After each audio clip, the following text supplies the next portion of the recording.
Early breast cancer, and it's my pleasure to introduce Professor Peter Schmid from Barts Institute, London. He will present the data of the KEYNOTE-522 pembrolizumab plus chemotherapy in triple-negative breast cancer. Good morning. It's a real pleasure being here today. Triple-negative breast cancer, as you know, is a very difficult to treat subtype of breast cancer. Until now, we struggle to have targeted therapies, and in contrast to what you just heard about ER-positive disease, most of the treatment was chemotherapy. Now we are moving to early triple-negative breast cancer. We were here a year ago and talked about the first data with immune therapy in metastatic triple-negative breast cancer. Now it's a pleasure to present data in early triple-negative breast cancer where, if the trial is positive, we hopefully achieve cure, which is obviously the most important endpoint from my perspective. It's well established that if you give chemotherapy before surgery in early triple-negative breast cancer, that those patients where the cancer disappears, and this is what we call a pathological complete response, that those patients have a long-term benefit. There's a large meta-analysis that shows patients who don't have tumor left in the breast at the time we do the surgery, so after chemotherapy, have a massively longer recurrence-free survival and have an overall survival benefit, as you can see here with a hazard ratio of 0.24 for event-free survival and 0.16 for overall survival. Now, to set the scene, in the past we gave anthracyclines and taxanes, and we achieved this path CR in about 40% of patients. If we add in platinum, we achieve a path CR in around 52% of patients. And both the FDA and EMA have said that we can use path CR as an endpoint for accelerated approval in the neoadjuvant setting.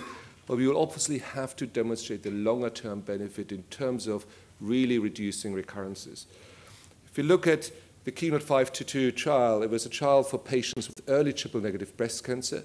Patients either had T1C tumors with lymph node involvement or larger tumors irrespective of the lymph node involvement. Patients were randomized between the immune checkpoint inhibitor pembrolizumab or placebo, and they received 6 months of preoperative chemotherapy, first 12 weeks of carboplatin and paclitaxel, and then 12 weeks of what we call AC or EC, all the way through either with pembrolizumab or with placebo. Patients then had surgery, and this is where we define determine the path CR. And after surgery, they continued just on the immune checkpoint inhibitor or placebo for another 9 cycles. So the trial had 2 endpoints. And we're presenting the final results for the first endpoint, which is path CR, the complete disappearance of the cancer from the tumor. But we will also show very early results for event-free survival, so for the rate of recurrences, at a median follow-up of only 15 months. Now, you will say that's very short for breast cancer, but in triple-negative breast cancer, if you don't achieve a path CR, the recurrence risk in the first 3 to 5 years is about 40 to 50%. So these events, unfortunately, happen relatively early. If we look at the final results for path CR, you can see that in the control arm with platinum, the path CR rate was 51.2%, and this was significantly increased to 64.8% with the addition of pembrolizumab, with a delta with a difference of 13.6%. There's a huge ongoing debate about selecting patients. PD-L1 is one of the markers we've heard in other trials.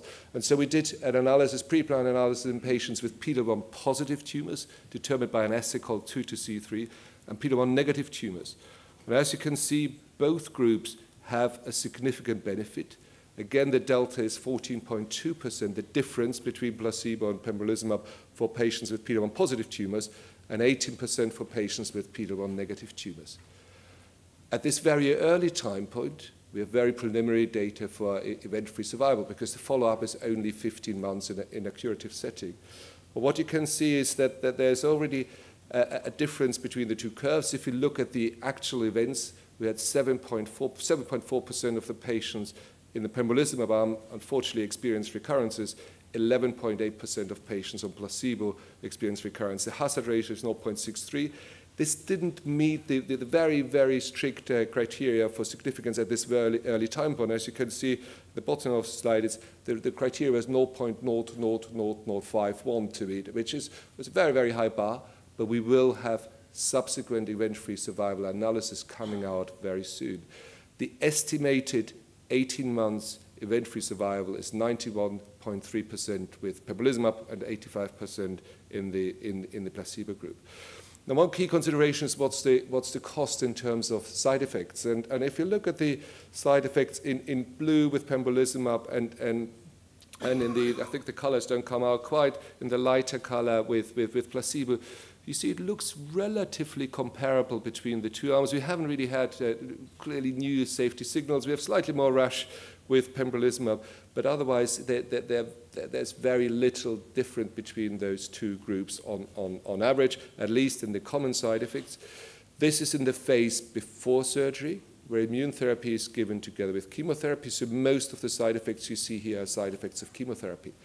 If you look at the phase after surgery, where patients receive placebo alone or pembrolizumab alone, you can see the rate of toxicity is very low, and there's very little difference between those two groups. So our conclusions at this point in time is that KEYNOTE-522 is the first prospective randomized phase 3 trial in early triple-negative breast cancer, spanning from the neoadjuvant to the adjuvant setting. We conclude that the addition of pembrolizumab to platinum-containing neoadjuvant chemotherapy, which is the highest bar in terms of pCR rates, resulted in a statistically significant and, in my opinion, also clinically meaningful increase in the pCR rates from 51.2% with chemotherapy alone to 64.8% with pembrolizumab. Neoadjuvant pembrolizumab plus chemotherapy, followed by adjuvant pembrolizumab, showed a favorable trend for EFS compared to chemotherapy alone at this very early time, but with only 50 months follow-up. But of course, subsequent data will be presented relatively soon. The safety profile so far is consistent with what we know for each of the regimens, and patients obviously continue to be followed up for recurrences, for survival, as well as safety. As you're probably aware, pembrolizumab has been granted breakthrough therapy designation based on KEYNOTE-173 and I-SPY2 trial, and we continue to share the results with you in the future. Thank you. Thank you very much, Peter. I will shortly comment on this presentation. So, as you know, pathological complete response is the complete disappearance of tumor cells in breast and in nodes in early breast cancer. And you heard that FDA and EMA can give an accelerated approval for any agent that increase pathological complete response, because PCR is a surrogate of overall survival. So, putting in the clinical practice the presentation of this study, the combination of pembrolizumab plus chemotherapy in the neoadjuvant setting increased pathological complete response from 51% in the standard arm to 64% in the combination arm. So this is really a breakthrough result, because you can increase PCR and potentially you can increase also overall survival or disease-free survival. What we can tell about the patient who had a response or had no response to immunocheckpoint. So for all these patients, we have a baseline biopsy, and for those who had no response, we have the residual tumor. So the implications are really great from a scientific point of view. We can better identify those patients who were more likely responsive to immunotherapy, because if we characterize those patients who had a PCR, we can really identify those patients who will maximize the benefit of immunotherapy. But for those who had no response, we have the residual tumor, and we can better understand the mechanism of resistance to immunocheckpoint inhibitors. So this is really an important trial for which we will have a lot of data also in the futures. So I believe in conclusion that the combination of immunotherapy plus chemotherapy for early triple-negative breast cancer, according to the data here presented, is a new standard of care for early breast cancer, the triple-negative subtype. And so now the three